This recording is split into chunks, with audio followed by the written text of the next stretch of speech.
మీ అందరికీ తెలిసే ఉంటుంది. జనవరి 20వ తేదీన ట్రంప్ రెండవసారి అమెరికాకు ప్రెసిడెంట్గా ప్రమాణ స్వీకారం చేశారు. ఇతను అధికారంలోకి రాగానే ఆ దేశంలో ఉన్న ఇల్లీగల్ ఇమిగ్రెంట్స్ని బయటకు పంపడం మొదలు పెట్టేశాడు. ఇదే విషయం ఇప్పుడు సోషల్ మీడియాలో తెగ వైరల్ అవుతుంది. నిజానికి ట్రంప్ తన ఎలక్షన్ క్యాంపెయిన్లో ఆ దేశంలో ఉన్న ఇల్లీగల్ ఇమిగ్రెంట్స్ని తొలగిస్తాను అని చెప్పడంతో అతనికి భారీ మెజారిటీ దక్కింది. అయితే ఇప్పుడు చాలామంది అడుగుతున్న క్వశ్చన్ ఏమిటంటే, ట్రంప్ పవర్లోకి వచ్చేసాడు, మరి ఇతను మన దేశం నుంచి అమెరికాకు వెళ్ళిన వాళ్ళందరినీ తిరిగి పంపిస్తాడా?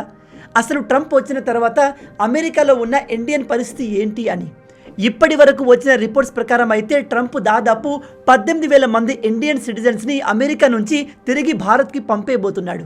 దీనికి మన భారత ప్రభుత్వం కూడా అంగీకరించింది. మీరు ఇక్కడ ఆర్టికల్లో చూడొచ్చు, India to take back 18,000 citizens from US to placate Trump. ఇక్కడ ప్లెకేట్ అంటే ఎవరినైనా ఆనందపరచడానికి లేదా ఒకరు బాగా కోపంలో ఉన్నప్పుడు వాళ్ళను శాంతపరచడానికి చేసే పని. ఈ ఆర్టికల్ మీనింగ్ ఏమిటంటే, ట్రంప్ని శాంతపరచడానికి ఇండియా అమెరికాలో ఉన్న 18,000 మంది సిటిజన్స్ని వెనక్కి తీసుకోబోతుంది.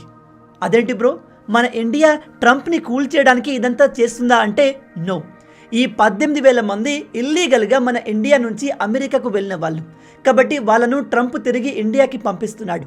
అంటే ఖచ్చితంగా మన ఇండియా తిరిగి తీసుకోవాల్సిందే. అంతేకాని మన ఇండియన్ గవర్నమెంట్ ఈ ట్రంప్ని శాంతపరచడానికి ఆనందపరచడానికి ఈ పని చేయట్లేదు. లీగల్గా ఏది రైటో అదే మన ఇండియా చేస్తుంది. ఇక్కడ మన మేజర్ గోల్ ఏమిటంటే, యూఎస్తో మనకు ఎటువంటి విభేదాలు ఉండకూడదు. మీ అందరికీ తెలుసు, ట్రంప్ పవర్లోకి రాగానే చాలా దేశాలపైన టారిఫ్ని విధించబోతున్నాడు. అందుకే అమెరికాతో ట్రేడ్ వార్లోకి వెళ్తే మనకే చాలా నష్టం. కాబట్టి ఒకవేళ మన దేశం నుంచి ప్రజలు అమెరికాకు ఇల్లీగల్గా వెళ్ళి ఉంటే వాళ్ళను మనం తిరిగి తీసుకోవాలి. అదే న్యాయం. డొనాల్డ్ ట్రంప్ పవర్లోకి వచ్చినప్పటి నుంచి ప్రపంచవ్యాప్తంగా చాలా మార్పులు జరగబోతున్నాయి. Already America WHO world health organization నుంచి బయటకు వచ్చేసింది. అంటే ఇకపై నుంచి అమెరికా నుంచి ఈ WHOకి ఎటువంటి ఫండ్స్ వెళ్ళవు. అలా ఎందుకు అంటే, ట్రంప్ ప్రకారం WHO కోవిడ్ టైంలో సరిగా పనిచేయలేదు.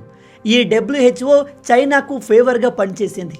ఆ సమయంలో చైనాలో జరుగుతున్న పరిస్థితుల గురించి ఈ WHO ప్రపంచానికి ముందే తెలియజేసి ఉంటే కరోనా కారణంగా ప్రపంచానికి ఇంత నష్టం జరిగేది కాదు అనేది ట్రంప్ వాదన.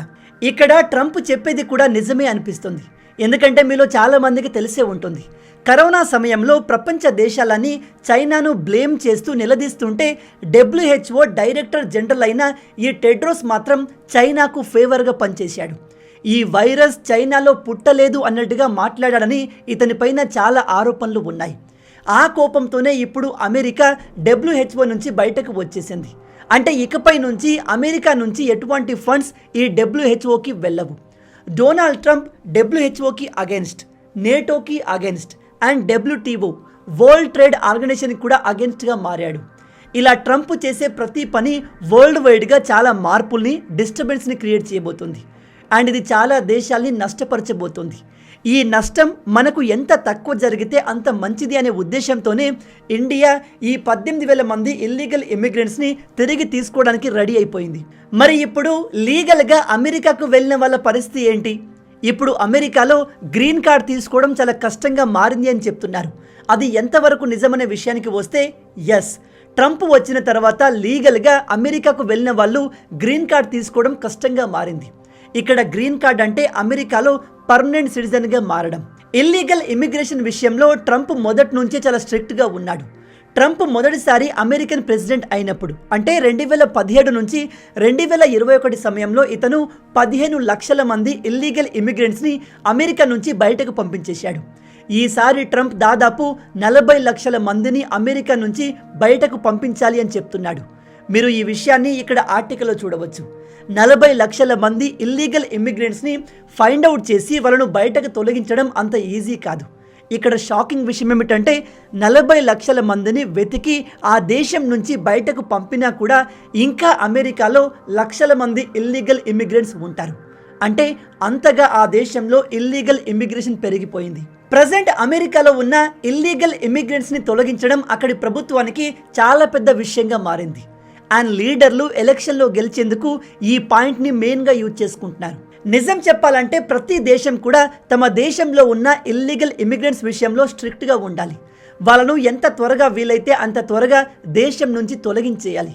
అదే మన దేశం విషయానికి వస్తే ప్రజెంట్ మన దేశంలో బంగ్లాదేశ్ నుంచి దాదాపు 2 నుంచి 3 కోట్ల మంది ఇల్లీగల్గా వచ్చి ఇక్కడ ఉంటున్నారు. మన దేశంలో జరిగే మ్యాక్సిమం క్రైమ్ల వెనుక వీళ్ళే ఉంటారు. కాబట్టి మన ఇండియాలో కూడా ఈ ఇల్లీగల్ ఇమ్మిగ్రేషన్ విషయంలో రాజకీయ నాయకులు మాట్లాడాలి.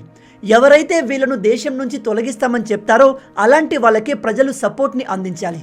అమెరికా విషయానికి వస్తే మీరు చెప్తే నమ్మరు, ప్రజెంట్ అమెరికాలో దాదాపు 7,25,000 మంది మన భారతీయులు ఇల్లీగల్గా ఉంటున్నారు. వీళ్ళంతా కూడా మెక్సికో బార్డర్ ద్వారా, కెనడా బార్డర్ ద్వారా ఇల్లీగల్గా అమెరికాలోకి ఎంటర్ అయిన వాళ్ళు. ఈ 7,25,000 మంది కేవలం ఇండియా వాళ్ళే. కానీ ప్రపంచవ్యాప్తంగా ఉదాహరణకి Pakistan, Mexico, Japan, Indonesia, even చైనాకు చెందిన చాలామంది అమెరికాలో ఇల్లీగల్గా ఉంటున్నారు. ఇప్పుడు మీలో కొంతమంది అనుకుంటారు, అదేంటి బ్రో, చైనా చాలా డెవలప్ అయింది కదా, అక్కడి ప్రజలు అమెరికాకు ఎందుకు వెళ్తున్నారు అని. ఒక విషయాన్ని బాగా గుర్తుపెట్టుకోండి, దేశం ఎంత డెవలప్ అయినా అక్కడి ప్రజలకు ఫ్రీడమ్ లేనప్పుడు ఎవరు ఉండాలి అనుకోరు. అందుకే ఇప్పటికీ చైనా నుంచి చాలామంది అమెరికాలో ఉండేందుకు ఇష్టపడుతున్నారు. పర్మిషన్ దొరకని వాళ్ళు ఇల్లీగల్గా అమెరికాలోకి ఎంటర్ అయిపోతున్నారు. ఇలా ఇల్లీగల్గా అమెరికాలో ఉంటున్న కోట్ల మందిని ట్రంప్ దేశం నుంచి బయటకు పంపేయాలని చూస్తున్నాడు. కానీ ఇక్కడ మేజర్ ప్రాబ్లం ఏమిటంటే వాళ్ళ దేశంలో ఉన్న ఈ ఇల్లీగల్ ఇమిగ్రెంట్స్ని గుర్తుపట్టడం ఎలా? ఎందుకంటే వాళ్ళంతా ఆ దేశంలో 5, 10, 15 సంవత్సరాల నుంచి ఉంటున్నారు. మిగతా వారితో కలిసిపోయారు. రేపు అమెరికా కొంతమందిని పట్టుకొని ఇండియాతో, ఇదిగో వీళ్ళు మీ ఇండియాకు చెందిన వాళ్ళు, వీళ్ళను మీ దేశంలో తిరిగి తీసుకోమని చెప్తే మన ఇండియా తీసుకుంటుంది. కాకపోతే ఖచ్చితంగా అమెరికా వాళ్ళు పట్టుకున్న మనుషులు ఇండియన్స్ అని ప్రూవ్ చేయాలి. ఎందుకంటే మన సౌత్ ఏషియా నుంచి ఉదాహరణకి పాకిస్తాన్, ఇండోనేషియా, నేపాల్, భూటాన్ నుంచి వెళ్ళిన చాలామంది అక్కడ ఇల్లీగల్గా ఉంటున్నారు. వీళ్ళంతా చూడడానికి ఆల్మోస్ట్ మన ఇండియన్స్ లాగే ఉంటారు. అలాంటప్పుడు అమెరికా పట్టుకున్న ఈ పర్సన్స్ అందరూ ఇండియన్సే అని మనం ఎలా నమ్మాలి? కాబట్టి మన ఇండియా అమెరికాను, మీరు పట్టుకున్న వాళ్ళు ఖచ్చితంగా ఇండియన్సే అని ప్రూవ్ చేయండి, వాళ్ళను మేము వెనక్కి తీసుకుంటాము అని చెప్తుంది. అయితే అమెరికాలో ఈ పని చేయడానికి ఒక ఆర్గనైజేషన్ ఉంది, అదే ICE, immigration and custom enforcement.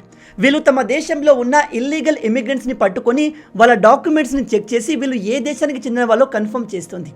అయితే ఈ ఆర్గనైజేషన్ ట్రంప్ అండర్లో లక్షల మందిని పట్టుకుంది. అందులో 18,000 మంది మన ఇండియన్స్ ఉన్నట్టుగా కన్ఫర్మ్ అయింది. అందుకే మన భారత్ కూడా అమెరికాతో ఎక్కువగా ఆర్గ్యూ చేయకుండా, ఎస్, ఈ 18,000 మంది మా ఇండియన్సే అని మీరు ప్రూవ్ చేశారు కాబట్టి మేము వీళ్ళను వెనక్కి తీసుకుంటామని చాలా పీస్ఫుల్గా ఒప్పేసుకుంది. కానీ ఇక్కడ మీరు గమనించాల్సిన విషయం ఏమిటంటే 18,000 మందిని అమెరికా నుంచి ఇండియాకు తీసుకురావడానికి చాలా డబ్బు ఖర్చు అవుతుంది.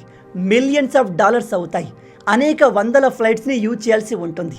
ఇక మనం అమెరికాలో ఉంటున్న లీగల్ ఇమిగ్రెంట్స్ విషయానికి వస్తే, ఇకపై అంటే ట్రంప్ ఉన్నన్ని రోజులు లీగల్గా అమెరికాకు వెళ్ళాలి అనుకునే వాళ్ళకు కూడా చాలా ప్రాబ్లమ్స్ వస్తాయి. నిజానికి ఇంతకు ముందు అమెరికాకు వెళ్ళి సెటిల్ అవ్వడం చాలా ఈజీగా ఉండేది. కానీ ఇప్పుడు అమెరికాలో సెటిల్ అయి అక్కడ సిటిజన్గా మారడం ఇంపాసిబుల్గా మారింది. నిజానికి అమెరికాలో ఒక వ్యక్తికి సిటిజన్షిప్ రావాలి అంటే అతను అమెరికన్ భూమిపైన పుట్టి ఉండాలి. అంటే అమెరికా దేశంలో పుట్టిన ప్రతి ఒక్కరూ అక్కడి సిటిజన్గా మారుతారు. అయితే ఈ కాన్సెప్ట్ని ఉపయోగించి చాలామంది అమెరికాలో సెటిల్ అయ్యారు. ఎలాగా అంటే H1B వీసా అనేది యూఎస్లో పనిచేయడానికి ఆ దేశం ఇచ్చే పర్మిషన్. ఒక వ్యక్తి దగ్గర H1B వీసా ఉంటే వాళ్లకు అమెరికాలో ఉద్యోగం చేసేందుకు పర్మిషన్ ఉంది అని అర్థం. అయితే అతను అమెరికాకు వెళ్తూ తన వైఫ్ని కూడా తీసుకెళ్తాడు. వాళ్ళిద్దరూ అమెరికాలోనే ఉంటారు కాబట్టి అక్కడ వాళ్ళకు పిల్లలు పుడితే అక్కడ పుట్టిన పిల్లలు డైరెక్ట్గా అమెరికన్ సిటిజన్స్ అవుతారు. ఈ కేసులో తల్లిదండ్రులు ఇద్దరు ఇండియన్, కానీ వాళ్ళకు పుట్టిన పిల్లలు అమెరికన్స్ అవుతారు. పిల్లలు అమెరికన్స్గా మారారు కాబట్టి వాళ్ళను చూసుకోవడానికి మేము ఖచ్చితంగా అమెరికాలోనే ఉండాలి అని వాళ్ళు కూడా అక్కడే సెటిల్ అయిపోతారు. అయితే ఇది పాత పద్ధతి. దీన్ని ఉపయోగించే చాలామంది అమెరికాలో పర్మనెంట్గా సెటిల్ అయ్యారు. ఇది ట్రంప్కు అస్సలు నచ్చలేదు. ఈ పద్ధతి ద్వారా అమెరికాలో జనాభా విపరీతంగా పెరుగుతుంది అండ్ దేశానికి అవసరం లేని వాళ్ళు కూడా అమెరికాలోకి వచ్చేస్తున్నారు. ఉదాహరణకి అమెరికాని ఆనుకొని మెక్సికో ఉంటుంది. మెక్సికోలోని చాలామంది ఇదే మెథడ్ని ఉపయోగించి, అంటే ఆల్రెడీ గర్భంతో ఉన్న మహిళలు అమెరికాలోకి ఎంటర్ అయి అక్కడ పిల్లల్ని కని అమెరికాలో సెటిల్ అయిపోతున్నారు. అందుకే ట్రంప్ ఈ బేబీ ద్వారా సిటిజన్షిప్ పొందే పద్ధతిని కంప్లీట్గా తొలగించేశాడు. ఇకపై నుంచి అమెరికాలో పుట్టిన బేబీస్ కూడా అక్కడి సిటిజన్స్గా మారాలి అంటే దానికంటూ ఒక ప్రత్యేకమైన ప్రొసీజర్ ఉంటుంది. ఇప్పుడు కొత్తగా వచ్చిన రూల్స్ ఏమిటంటే రూల్ నెంబర్ 1, అమెరికాలో తల్లిదండ్రులు ఇద్దరు గ్రీన్ కార్డ్ పొంది ఉంటే, అంటే వాళ్ళు ఆల్రెడీ అమెరికన్ సిటిజన్స్గా మారి ఉంటే వాళ్ళకు పుట్టబోయే పిల్లలు కూడా అమెరికన్ సిటిజన్స్ అవుతారు. రూల్ నెంబర్ 2, కపుల్స్లో ఒకరు H1B వీసా పైన అమెరికాలో ఉంటూ ఇంకొకరు గ్రీన్ కార్డ్ కలిగి ఉంటే వాళ్ళకు పుట్టబోయే పిల్లలు కూడా అమెరికన్సే అవుతారు. రూల్ నెంబర్ 3, పేరెంట్స్ ఇద్దరు H1B వీసా పైన అమెరికాలో ఉంటూ అక్కడ జాబ్ చేసే వాళ్ళైతే వాళ్ళకు పుట్టే పిల్లలు అమెరికాలో పుట్టినప్పటికీ వాళ్ళు అక్కడి సిటిజన్స్గా మారరు. ఇదే మన దేశం నుంచి అమెరికాలో సెటిల్ అవుదాం అనుకునే వారికి చాలా పెద్ద ప్రాబ్లంగా మారింది. ఎందుకంటే H1B వీసా పైన అమెరికాకు వెళ్ళి పెళ్లి చేసుకుని అక్కడే పిల్లల్ని కన్నవారు ఆల్రెడీ గ్రీన్ కార్డ్ కోసం ఎన్నో సంవత్సరాల నుంచి వెయిట్ చేస్తున్నారు. ఇప్పుడు సడన్గా ట్రంప్ వచ్చేసి అన్ని రూల్స్ని మార్చేసరికి ప్రజెంట్ అమెరికాలో ఉన్న భారతీయులు సందిగ్ధంలో పడ్డారు. వాళ్ళకు ఏం చేయాలో అర్థం కావట్లేదు. కేవలం ఇండియన్సే కాదు, ఇలా అమెరికాలో పిల్లల్ని కని గ్రీన్ కార్డ్ కోసం లక్షల మంది అనేక సంవత్సరాల నుంచి వెయిట్ చేస్తున్నారు. వాళ్ళందరి ఆశలపైన ఇప్పుడు ట్రంప్ నీళ్లు చల్లేశాడు. అందుకే ఇకపై నుంచి అట్లీస్ట్ ట్రంప్ అమెరికన్ ప్రెసిడెంట్గా ఉన్నన్ని రోజులు అమెరికాకు వెళ్ళాలి, అక్కడ సెటిల్ అవ్వాలని ప్లాన్ చేసే వాళ్ళు కాస్త జాగ్రత్తగా ఉండండి. మీరు అన్ని రకాలుగా ప్రిపేర్ అయి ఉంటేనే అమెరికాకు వెళ్ళే ప్రయత్నం చేయండి, లేదా మీ నిర్ణయాన్ని మార్చుకోవడం బెటర్. మొత్తంగా అయితే ఈ ట్రంప్ వేల మంది మన ఇండియన్స్ని అమెరికా నుంచి తిరిగి పంపించబోతున్నాడు. మీలో ఎవరైనా అమెరికాకి MS కోసం వెళ్ళే స్టూడెంట్స్ ఉంటే ఇంకా జాగ్రత్తగా ఉండండి. ఈ ట్రంప్ తెచ్చిన రూల్స్ గురించి మీరేమనుకుంటున్నారు? మన దేశంలో ఉన్న ఇల్లీగల్ ఇమిగ్రెంట్స్ని ఎస్పెషల్లీ బంగ్లాదేశీలను తొలగించడానికి మన ప్రభుత్వం కూడా ఎటువంటి యాక్షన్ తీసుకుంటే బాగుంటుంది? మీ ఆలోచనల్ని కింద కామెంట్లో చెప్పండి. మొత్తంగా ఇవే ఈ వీడియోకి సంబంధించిన పూర్తి విషయాలు. ఈ వీడియో మీకు నచ్చింది అనుకుంటున్నాను. నచ్చితే అలా ఊరికే చూసి వెళ్ళిపోకుండా వీడియోని లైక్ చేయండి. ఈ వీడియోకి నేను మీకు ఇచ్చే లైక్స్ టార్గెట్ 5000 లైక్స్. చాలా ఈజీ, సింపుల్గా చేసేయండి. మీరు కొట్టే లైక్స్కి కింద ఉన్న లైక్ బటన్ పగిలిపోవాలి. అలాగే ఇలాంటి మరిన్ని ఇంట్రెస్టింగ్ వీడియోస్ కోసం మన ఛానల్ని సబ్స్క్రైబ్ చేసి మమ్మల్ని సపోర్ట్ చేయొచ్చు కదా. ఇది మీకు కంప్లీట్లీ ఫ్రీయే, కానీ మీరు చేసే ప్రతి ఒక్క లైక్ అండ్ సబ్స్క్రిప్షన్ మాకు మరిన్ని వీడియోస్ చేయడానికి ఒక మోటివేషన్లా ఉంటుంది. కాబట్టి వీడియోని లైక్ చేసి ఛానల్ని సబ్స్క్రైబ్ చేయడం మర్చిపోవద్దు. రాబోయే వీడియోలో ఇంకో ఇంట్రెస్టింగ్ టాపిక్తో మళ్ళీ కలుద్దాం. అంటిల్ దెన్, జై హింద్.